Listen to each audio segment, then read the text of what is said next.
Hello students, देखते हैं कि हमें इस क्वेश्चन में क्या दिया है। Dipole is placed in x y plane parallel to the line y equals to 2x।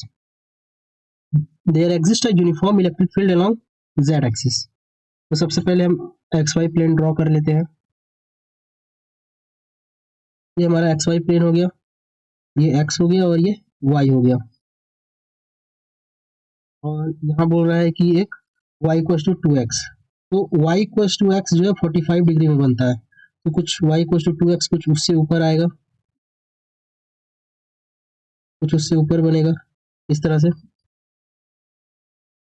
अब क्या कह रहा है, net force acting on the dipole will be 0। और एक डाइपोल जो है यहाँ रखा हुआ है, मतलब कि इस लाइन पे जो है वो डाइपोल रखा हुआ है हमारा। ठीक है, डाइपोल रख दिए। नेट फोर्स जो है वो 0 है और इलेक्ट्रिक फील्ड का डायरेक्शन क्या है, वो जेड एक्सिस। जेड एक्सिस हम अपवर्ड की ओर ले रहे हैं, यानी कि अपवर्ड ये जो प्लेन है एक्स वाई प्लेन से ऊपर की ओर, मतलब कि ये डायरेक्शन, ये हमारा इलेक्ट्रिक फील्ड का डायरेक्शन है ऊपर की ओर। ठीक है, ऊपर की ओर जेड एक्सिस है, but it experience some torque. बता रहा है कि जो नेट फोर्स है यानी कि एफ नेट जो है वो 0 है। एफ नेट जो है वो 0 है, लेकिन टॉर्क जो नेट है वो 0 नहीं है, कुछ टॉर्क जो है वो उसमें लग रहा है।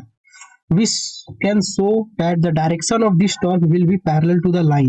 मुझे शो करना है कि जो टॉर्क का डायरेक्शन होगा, ये 4 ऑप्शन है उसमें से किसी के पैरेलल होगा। ठीक है, तो जैसे कि हम सपोज दैट ये इलेक्ट्रिक फील्ड है, ये हमारा इलेक्ट्रिक फील्ड का डायरेक्शन है, सपोज इस डायरेक्शन में इलेक्ट्रिक फील्ड है। तो अगर इसमें कोई अगर डाइपोल रखा हुआ है इस तरह से, तो उसमें जो फोर्स लगता है इधर के क्यू ई लगता है और इधर जो है वो माइनस क्यू ई रहता है। तो हमारा नेट फोर्स जो 0 होता है, बट उसमें टॉर्क लगता है जिसके कारण ये रोटेट करता है। ठीक है, टॉर्क का जो फॉर्मूला है वो टॉर्क क्या होता है, ये तो समझ में आ गया। टॉर्क क्या होता है, टॉर्क जो होता है वो पी क्रॉस ई होता है, यानी कि ये टॉर्क जो होता है वो बोथ परपेंडिकुलर रहता है, किससे, is perpendicular to both p and E. Dipole का जो डायरेक्शन है उससे, मतलब डाइपोल और ये जो इलेक्ट्रिक फील्ड है दोनों से परपेंडिकुलर रहता है। तो डाइपोल हमारा एक्स वाई प्लेन में रखा हुआ है, तो डाइपोल का सब पोजिशन हम सपोज डेट लेते हैं कि वो एक्स आई कैप प्लस वाई जे कैप पे है, ये हम सपोज कर लिए। और हमारा इलेक्ट्रिक फील्ड जो है वो suppose date E not Z cap है, जेड डायरेक्शन में, तो इसे जेड कैप ले लेते हैं। ई नॉट, ये आई जे है तो के कैप लेते हैं, ई नॉट के कैप में है। टॉर्क निकालते हैं यहाँ से, यानी कि पी क्रॉस ई निकालते हैं। क्रॉस प्रोडक्ट कैसे निकालते हैं, इस तरह से बना दिए। यहाँ क्या हो जाएगा, एक्स वाई और ये 0, ये 0 0 ई नॉट। तो यहाँ से टॉर्क क्या आ जाएगा, टॉर्क आ जाएगा आई कैप,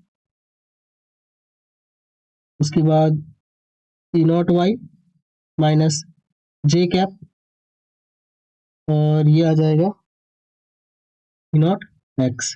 यानी कि टॉर्क जो देख रहे हैं हम एक्स वाई प्लेन में ही आ रहा है, मतलब इस एक्स वाई प्लेन में ही कहीं टॉर्क होगा। अब ये जो है वो परपेंडिकुलर होगा, परपेंडिकुलर होता है पी एंड ई से, हम ये तो जानते हैं कि टॉर्क ऑलवेज परपेंडिकुलर होगा पी एंड ई से, यानी कि वो इसमें इस लाइन से कहीं परपेंडिकुलर होगा। ठीक है, तो यानी कि टॉर्क क्या होगा, torque will be perpendicular to the line. क्या लिख सकते हैं, torque will be perpendicular to y equals to 2x। इस लाइन से परपेंडिकुलर होगा, तभी ऐसा होगा कि इस लाइन से परपेंडिकुलर रहेगा, तभी ना ऐसा होगा कि इस प्लेन में भी है, यानी कि एक्स वाई प्लेन में भी है और वो डाइपोल से भी परपेंडिकुलर है और इलेक्ट्रिक फील्ड से भी परपेंडिकुलर है। ठीक है, अब मुझे इस लाइन का इक्वेशन निकालना है जो कि परपेंडिकुलर है। ठीक है, यानी कि इस लाइन से ये परपेंडिकुलर होगा। अब इस लाइन का मुझे इक्वेशन फाइंड करना है कि इक्वेशन कैसे पता चलेगा। तो ये जो है ये क्या है, y इक्वल्स टू 2x। यहाँ जो m है, m का वैल्यू क्या है, हमारा 2 है, स्लोप का वैल्यू। ठीक है, तो जो लाइन इससे परपेंडिकुलर होगा, सपोज दैट जो लाइन इससे परपेंडिकुलर है, सपोज दैट ये लाइन है जो कि परपेंडिकुलर है इससे, ये लाइन है परपेंडिकुलर है। तो ये परपेंडिकुलर वाला लाइन का स्लोप क्या होना चाहिए, इसका स्लोप जो होगा वो -1/2 होना चाहिए, तभी वो परपेंडिकुलर होगा।